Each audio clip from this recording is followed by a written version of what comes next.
Oras ako naghakot mga kabayan ng mga dilata. Super dami. Hindi ko na nakuha yung iba. Kaya umuulan na. Wala pang kain-kain sa Inday. Pakita ko sa inyo yung mga nahakot ko. Napakaraming dilata. Kaya yan yung mga ano natin, balikbayan box natin. Lalagyan natin yan ng maraming mga dilata. Kita ko po sa inyo. Napagod ako. Umuulan na mga kabayan. Kaya hindi ko na nakuha. Sayang bukas kasi kukunin na lahat yun, yung basura. Kaya sinamantala ko lahat kung ano lang kaya ko. Di bali nang hindi maghapunan. Basta makuha yung mga grasya sa basura. Kay sayang. Tingnan yung mga kabayan. Ayan mga kabayan. Isang bag. Ito pa mga kabayan. Punong-puno to ng baso. Ng dilata. Mga grocery. Iba-iba. Tingnan yung mga. Ayan. Tingnan yung mga kabayan. Arrange natin para makita niyo. Karami ang mga tinatapon na grasya dito sa apartment namin mga kabayan. Hindi ko na kailangan pang lumabas kahit saan. Dito lang sa apartment namin ang daming grasya. Kasi yung nagtapon nito maglilipat. Kaya ayan, tinapon lahat ng pagkain. Kita nyo mga kabayan, ganito karami yung mga tinapon. Mayroon pa doon, hindi ko na nakuha. Kaya umuulan na. Kita nyo, napakarami nito. Diyos ko, alam nyo mga kabayan, yung ganito lang sa sa tindahan, $7 na to mahigit. Magkano sa Philippine money yun? Nasa 400 peso. Hindi ko alam kung 400, hindi ko lang alam kung magkano. Kita nyo, napakarami.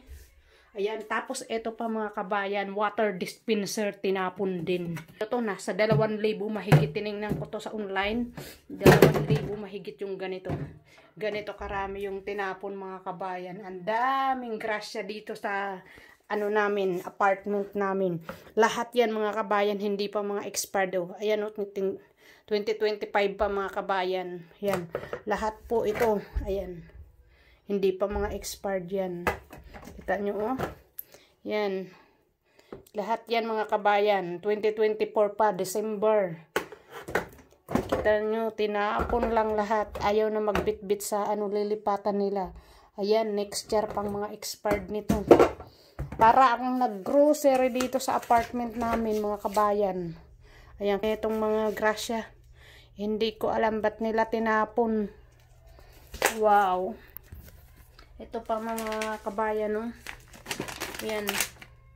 Ang daming grasya dito sa apartment. Ito pa mga kabayan, hindi ko pa nakuha ng picture. Ayan mga sunglasses. Tinapon din. Tapos itong sombrero. Cowboy hat. Ayan, ganito yung grasya sa basura. Dito sa apartment namin. Ito pa mga kabayan.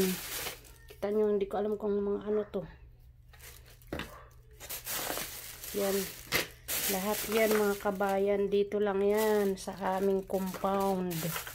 Hindi ko na kailangan lumayo pa. Nandito ang grasya. Marami ito pa mga kabayan. Kung ginabi na kasi ako marami pang makukuha doon ng mga kalakal sa dumpster. Compound namin. Ayan. Tingnan nyo mga kabayan, ang daming grasya. Yan. Di bali nang hindi kumain basta makuha ang mga grasya sa ating basura. Kaya para makasali tayo sa ating balikbayan box, share nyo lang ang aking video. Lagi po kayong manood. Baka ikaw nang susunod na manalo sa ating balikbayan box. Bukas na ulit ako mga kabayan makapag nang mananalo. Kasi ngayon napagod ako mag dumpster. Thank you for watching. Alas 10 na ng gabi. Nakauwi ako 1 oras ako dun sa basura. Thank you. Kita nyo.